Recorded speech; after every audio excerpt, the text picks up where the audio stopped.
For example ఇప్పుడు మేము చేస్తున్న ఆర్గనైజేషన్‌లో ఎలా ఉంటుందంటే థెరపటికల్ ఏఐ అని ఒకటి ఇన్వెంట్ చేశారు. సో, అందులో మనం పిల్లవాడి గురించి ప్రతి డేటాని అప్డేట్ చేస్తామనమాట. ఏ ఏజ్‌లో ఏ మైల్‌స్టోన్ అచీవ్ అవ్వాడు, ఏం అచీవ్ అవ్వలేదు, ఏ బిహేవియర్స్ ఉన్నాయి, ఏ కండిషన్స్ ఉన్నాయి, ఏ సెన్సరీ ఇష్యూస్ ఉన్నాయి, ఆ రిసెప్టివ్ లాంగ్వేజ్ ఇందాక సార్ చెప్పినట్టు ఎంతవరకు అర్థం చేసుకుంటున్నాడు రిసెప్టివ్ లాంగ్వేజ్, ఎక్స్‌ప్రెషన్ ఎంతవరకు ఉంది అన్నవి ప్రతి ఒక్కటి కోడ్ చేస్తామనమాట.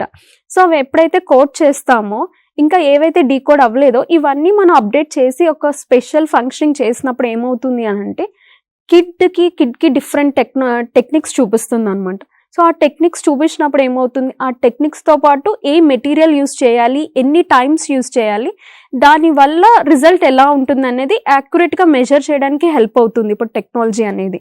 సో, యాక్యురేట్‌గా అంటే మనం జనరల్‌గా పిల్లవాడు ఎలా ఉన్నాడు, ఎంతవరకు మారాడంటే కొంతవరకు మారాడు పర్లేదు అని చెప్పేదానికన్నా ఒక 1000 స్కోర్ ఉంది. అందులో ఇప్పుడు స్టార్టింగ్ వెళ్ళినప్పుడు ఒక 300 ఉంది.